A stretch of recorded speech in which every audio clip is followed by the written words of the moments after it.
À Uvira, il y a beaucoup de cas de choléra. C'est endémique épidémique. Chaque année, chaque jour, chaque semaine, les grands facteurs de risque, c'est l'eau. Comment on peut apporter une réponse à ce problème-là dans la durée?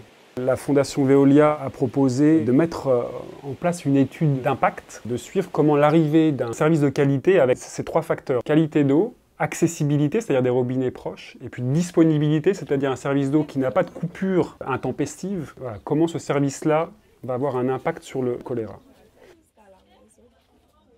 Cette étude, elle est réalisée par un institut mondialement reconnu, qui est la London School of Hygiene and Tropical Medicine.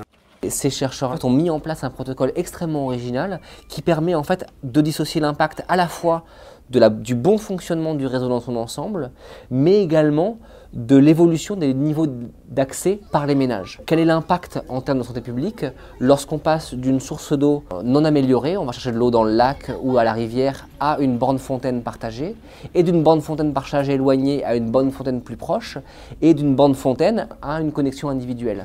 Et également, dans tous ces niveaux-là d'accès, mesurer l'impact de l'amélioration du fonctionnement du réseau d'eau en général, de sa continuité et de la qualité de l'eau qui est distribuée. C'est un contexte assez particulier par rapport à d'autres études qui sont faites dans des camps de réfugiés, dans des réponses à des épidémies. Là, on est dans un contexte complètement différent et c'est la seule étude à l'échelle globale qui est en train d'être menée sur l'impact spécifique de l'amélioration de l'accès à l'eau potable sur le choléra. Souvent, on voit ce type de projet de gros investissements où on se réveille un peu tard pour cette étude d'impact, c'est-à-dire que les travaux sont presque finis, on voit une amélioration et on voudrait la mesurer, mais c'est trop tard en termes méthodologiques. Ici, où on est impliqué bien en amont, on va réussir vraiment à comparer l'après avec une très bonne connaissance de l'avant.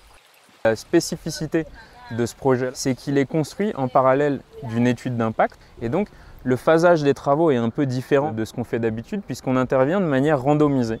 On va travailler dans une zone puis dans une autre et ça afin de quantifier réellement l'impact de ces travaux d'amélioration des infrastructures sur l'incidence du choléra. On a pu mettre en évidence que lorsque la production s'arrête et qu'on n'a plus d'eau dans les tuyaux, c'est responsable de 23% des cas de choléra qui surviennent à Uvira. Et là, on est uniquement sur le premier niveau.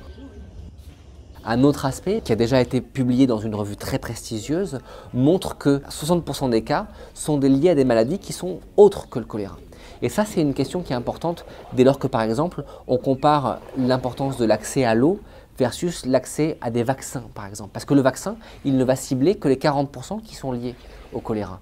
60% des autres cas, ce sont des maladies avec des niveaux de sévérité qui sont parfois très élevés, pour lesquels le seul médicament à large spectre qu'on a, c'est un accès à de l'eau en quantité et de qualité gérée de manière professionnelle.